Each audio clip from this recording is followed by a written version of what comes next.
क्या डॉक्टर डूम का castle already MCU में एग्जिस्ट करता है? गाइज, लोकी सीरीज में हम इस कासल को देख भी चुके हैं जो कि टाइम के एंड में प्लेस्ड है और इसे हम सिटाडेल के नाम से जानते हैं। ओरिजिनली ये डॉक्टर डूम का कासल था, लेकिन जब हीयू रिमेन्स ने मल्टीवर्सल वॉर जीता तो उसने इसे डूम से ले लिया। लेकिन गाइज, डूम अपना कासल वापस लेने आने वाला है, जहाँ से वो बैटल वर्ल्ड का क्रिएशन करेगा। कॉमिक्स में बैटल वर्ल्ड बेसिकली सारी रियलिटीज को तोड़ मरोड़ कर बनाया गया एक कलेक्टिव प्लेस होता है। फॉर एग्जाम्पल एमसीयू में जैसे हमने वॉइड को देखा है ना, जहाँ पर कई सारी रियलिटीज का सामान पड़ा होता है, कैरेक्टर्स पड़े होते हैं, ठीक उसी तरह से डॉक्टर डूम बैटल वर्ल्ड का क्रिएशन करेगा।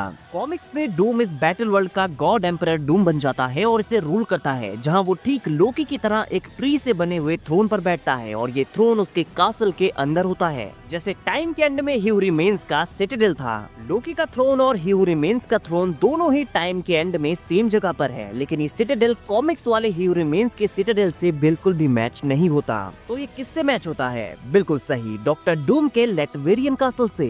अब आप लोग सोच रहे होंगे कि मार्वल ने ऑलरेडी डूम के बारे में इतना कुछ कैसे प्लान किया, तो ये मत भूलिए कि डॉक्टर डूम हमेशा से ही मार्वल और केविन फाइगी के प्लान का पार्ट था। केविन फाइगी आरडीजे को ही डॉक्टर डूम के रोल में देखना चाहते थे, और वो भी 20 साल पहले से।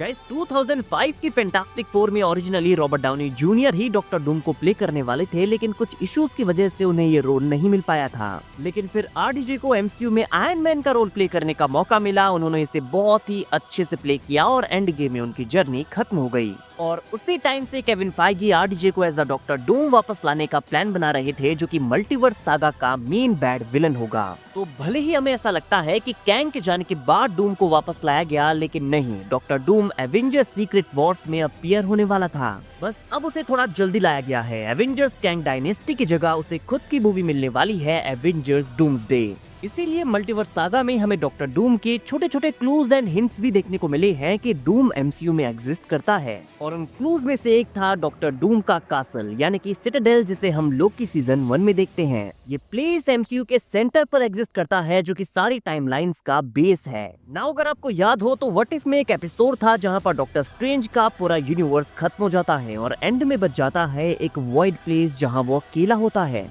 तो उसी तरह से ये कासल और लोकी का थ्रोन भी टाइम के एंड में एग्जिस्ट करते हैं, जहां पर उसने कई सारे लिमिटलेस टाइमलाइंस को होल्ड किया हुआ है। तो डूम्सडे में डॉक्टर डूम लोकी को डिथ्रोन करके उसके प्लेस पर बैठ जाएगा और पूरे मल्टीवर्स को डिस्ट्रॉय कर देगा, और फिर इन डिस्ट्रॉयड पार्ट्स को वॉइड में इंक्लूड करेगा, जिसे वो बैटल वर्ल्ड का नाम देगा। और एमसीयू में जिस तरह से वॉइड को इंट्रोड्यूस किया गया है, तो लगता है कि एमसीयू का बैटल वर्ल्ड वॉइड ही होगा। और फिर उसी प्लेस पर जहां पर कभी हीयू रिमेन्स का थ्रोन था, जहां पर लोकी का थ्रोन है, वहां डॉक्टर डूम अपने न्यू कासल में इस थ्रोन पर बैठेगा। और कुछ टाइम पहले हुए डॉक्टर डूम के लाइट शो में हम उसे इसी तरह के एक थ्रोन के ऊपर बैठते हुए देखते भी हैं। और ये लाइट शो हिंट था इस चीज का कि डूम लोकी तक पहुंच गया है। इस लाइट शो में जब वो हाथ डालता है इस ग्रीन स्मोक के थ्रू, तो ऐसा लगता है कि ये वही प्लेस है जहां से लोकी एंटर हुआ था। और इसी लाइट शो में हमने डॉक्टर डूम को किसी कैरेक्टर का स्केलेटन बाहर निकालते हुए देखा था, जैसा कि उसने गॉड एम्परर डूम बनकर कॉमिक्स में थैनोस के साथ किया था। क्या यहाँ पर वो लोकी के साथ ऐसा करने वाला है? गाइस, आई थिंक लोकी के साथ वो ऐसा नहीं करेगा, बिकॉज ये काफी बड़ा स्पॉइलर है जो हमें ऑलरेडी मार्वल ने दिखा दिया है। तो लोकी के साथ डूम ऐसा नहीं करेगा। मुझे लगता है कि ये कॉमिक्स की तरह थैनोस का वेरिएंट हो सकता है, या फिर ये कैंग का कोई वेरिएंट हो सकता है, काउंसिल ऑफ कैंग में से।